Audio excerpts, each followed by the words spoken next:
Welcome back, everyone. I'm sorry if it's too much. My name is Asoude.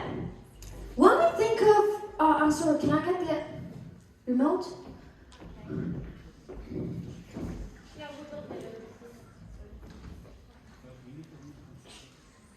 Oh, that's the remote, I guess.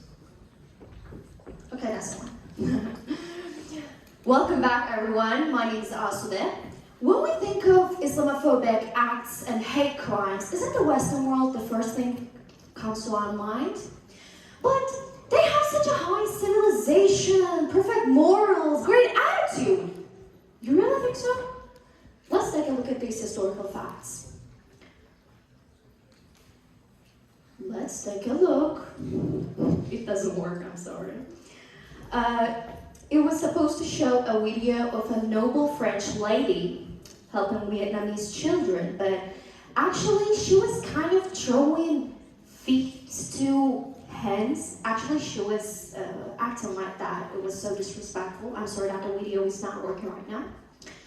And the second photo shows the American boarding schools educating uncivilized Indian children about proper manners, just as if they were not burying those kids in the yard.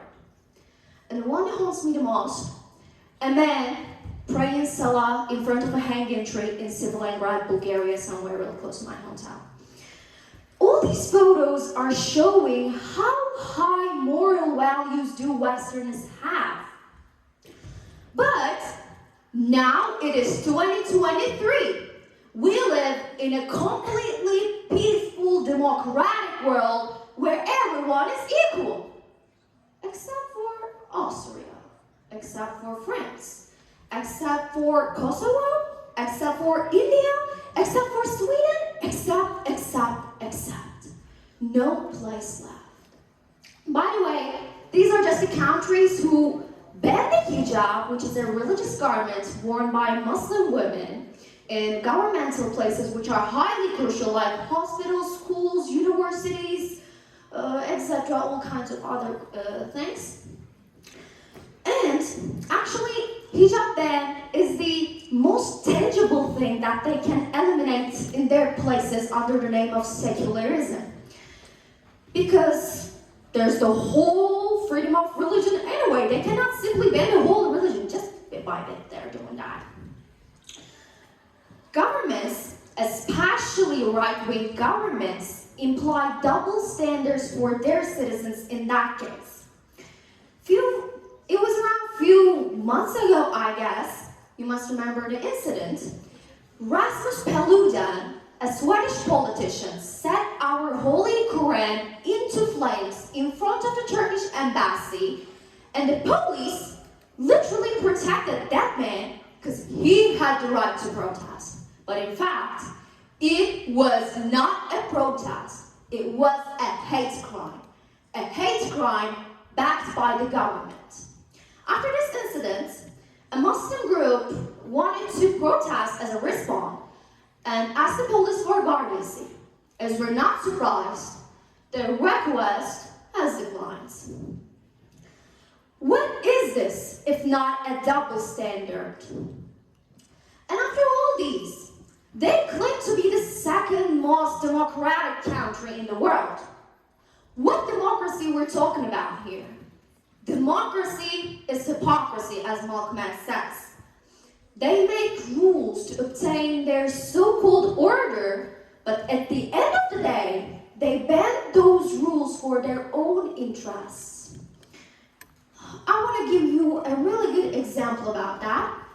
I am from Greece, actually, as you can understand from my name. I belong to a special Muslim Turkish minority in the northeastern part, which is called the Western Thrace Turkish minority, which our rights are protected by various international agreements like the Lausanne Treaty, as we all know. As the treaty says, minorities' identity cannot be denied. It is denied. The government simply doesn't let us use our name as Turkish. They don't let us use our identity in governmental places. And also, treaty says minorities' right to elect their own leader cannot be denied. It is also denied. The government deploys someone who is not elected by the people to rule them. Where is the democracy? Where is the law? Isn't the glorious great civilization the ones who invented democracy? We have tons of other issues regarding other human rights. They have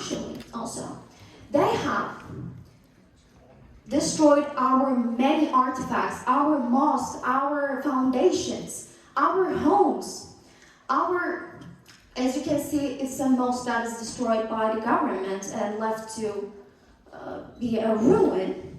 And when we want to protest, when we try to protest, we always face with police brutality. You see, these were on the 29th January protests. These photos were taken at that time. And, when we try to claim our rights, as he did, I'm going to talk about him more on the upcoming, we always face with police brutality. Once, a brave man called, the previous picture, Dr. Sadiq Ahmed wanted to make us heard. And then, he was thrown into jail, tortured, beaten, and then, eventually, assassinated on the 24th of July 1995, on the anniversary of the Lausanne Treaty, the treaty that is supposed to protect us. Do you know why are these happening? It is because we're Muslims. It is because we're Turks. They have an adage, Turcos kalos monon nekros, which means the good Turk is the dead one. How racist and hateful is that?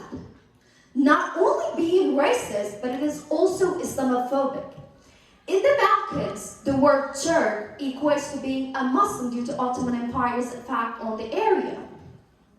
When Serbians were mass murdering Bosnians in the 90s, they were referring them as Turks, even though they share the same bloodline. For example, you probably have seen this photo.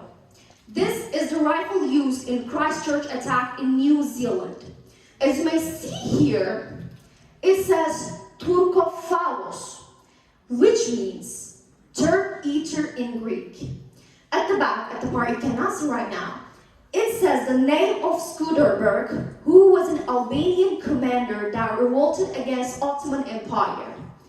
And Vienna 1683, the year when Ottoman sieged Vienna. A rifle full of Turk hate, yet killed Pakistanis, Bangladeshis, Arabs in the mosque. Turk is definitely more than ethnicity. It refers to the Muslims. It refers to a bigger picture. Speaking of Islamophobic hate crimes in the Western world, you know, the Western world is not only Europe, but everywhere the colonialistic, imperialistic mindset has spread, like US, Australia, New Zealand, etc. I want to give you a few other examples. It was around a few weeks ago. I was so exhausted, just got to home after a long day. As I was scrolling on my phone on my bed, I came across a post. Man shouts anti-Muslim slogans and slashes the women's face at the New York City subway. It was a horrible moment for me.